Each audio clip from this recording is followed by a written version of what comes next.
আন্তর্জাতিক শুটিং অঙ্গন বিবেচনায় SA games তেমন বড় কোনো ইভেন্ট নয়। বাংলাদেশ শুটিং স্পট ফেডারেশনের মহাসচিব ইন্তেখাবুল হামিদ অপুই বলছেন সেটা, কিন্তু সেখানেও ব্যর্থতার গল্পই লিখছে বাংলাদেশের শুটাররা, কারণ এক ভারতকে টপকাতে পারছে না। দক্ষিণ এশিয়ার লড়াই ছাপিয়ে শুটাররা চোখ রাখছে আসন্ন প্যারিস অলিম্পিক্সে। ফেডারেশনের পরিকল্পনা তার আগে জার্মানিতে অন্তত 2 সপ্তাহের ট্রেনিং। খালিদ জামিলের রিপোর্ট। চেহারায় তারুণ্যের দীপ্তি, চোখে স্বপ্নের বুনন, অর্জনে গর্জনে বাড়ির উঠোন থেকে বিশ্বজয়ের ইচ্ছা। দেশের নানা প্রান্ত থেকে 26টি রাইফেলার শুটিং ক্লাবের 131 জন তরুণ জড়ো হয়েছেন ঢাকায়। অংশ নিচ্ছেন ষষ্ঠ হামিদুর রহমান জাতীয় ইয়ুথ শুটিং চ্যাম্পিয়নশিপে। শুটিংকে এগিয়ে নিতে ফেডারেশনের মহাসচিব ইন্তেখাবুল হামিদ অপু রীতিমতো ওয়ান ম্যান আর্মি। নিজের বাবার নামে তার উদ্যোগেই তরুণদের নিয়ে হচ্ছে এই মহাযজ্ঞ।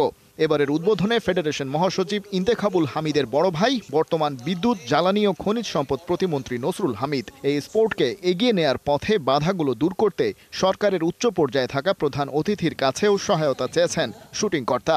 ফুটবল আনলে তো ট্যাক্স দিতে হয় না, ক্রিকেট ব্যাট আনলে তো ট্যাক্স দিতে হয় না, তাহলে এই শুটিংয়ের জন্য যে এয়ার পিস্তল আনতে হবে তার জন্য কেন ট্যাক্স লাগবে? আমার বিষয়টা হলো এইখানে। সুতরাং তাদের তো এটা তো স্পেশালাইজ পিস্তল, এটা ধর অন্য ধরনের পিস্তল না। শুটিং দেশের অন্যতম সম্ভাবনাময় ডিসিপ্লিন, কিন্তু সম্প্রতি সেখানেও সাফল্যে পড়েছে ভাটা। যে এসএ গেমসে বাংলার শুটারদের ওপরে থাকে বড় প্রত্যাশা, 2019 সালে সেই কাঠমান্ডু আসরেও স্বর্ণ ছাড়াই ফিরেছে লাল সবুজ বাহিনী। আর অলিম্পিক কিংবা কমনওয়েলথ গেমসে তো পদক জয়ের দৌড়ে আরও পেছনে বাংলাদেশ। এসএ গেমসে আসলে মানটা ধরাই উচিত না, কারণ এসএ গেমস ছোট্ট একটা গেমস। তো এসএ গেমসে ছোট একটা গেমস, কিন্তু এখানে হয়েছে কি ইন্ডিয়া যদি যে গেমসে আসছে আপনি দেখবেন কেউ কোনো দেশ কোনো মেডেল পায়নি।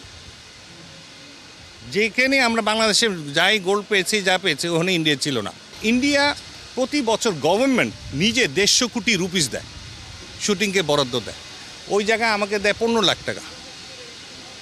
তো ওদের ট্রেনিং লেভেল কি হবে আর আমাদের ট্রেনিং লেভেল কি হবে? শুটিং ব্যয়বহুল ডিসিপ্লিন, তারপরেও তরুণদের আগ্রহী করতে স্পন্সরের জোগাড় করে চলছে আয়োজন, কিন্তু তাতে কাজের কাজ হচ্ছে কতটা? সাধারণত আমরা দেখি যে এই ধরনের টুর্নামেন্ট থেকে নতুন প্লেয়াররা উঠে আসে এবং বাংলাদেশকে গর্বিত করে।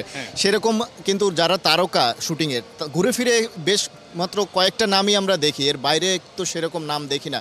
সেভাবে কি আসলে শুটার তৈরি হচ্ছে কিনা? আচ্ছা, তৈরি হচ্ছে। আসলে হচ্ছে কি, শুটিংটা জনপ্রিয় না। এই যে আপনারা যেমন এসেছেন, আপনারা বললাম ডেলি আসবেন না, অনুষ্ঠান হলে আসবেন। এই জনপ্রিয়তা না এবং দর্শক ভিত্তিক গেমস না। আমাদের বললাম প্রচুর অ্যাথলিট চলে আসছে। যেমন আপনারা জানেন যে সামনে অলিম্পিকে কারা যাচ্ছে, আপনারা কেউ জানেন না, নামই জানেন না। মেডেল পাওয়ার পর জানবেন। এর আগে বললাম জানেন না, কিন্তু তারা বললাম অলরেডি মেডেল পেয়ে এসেছে। খালিদ জামিল, একাত্তর।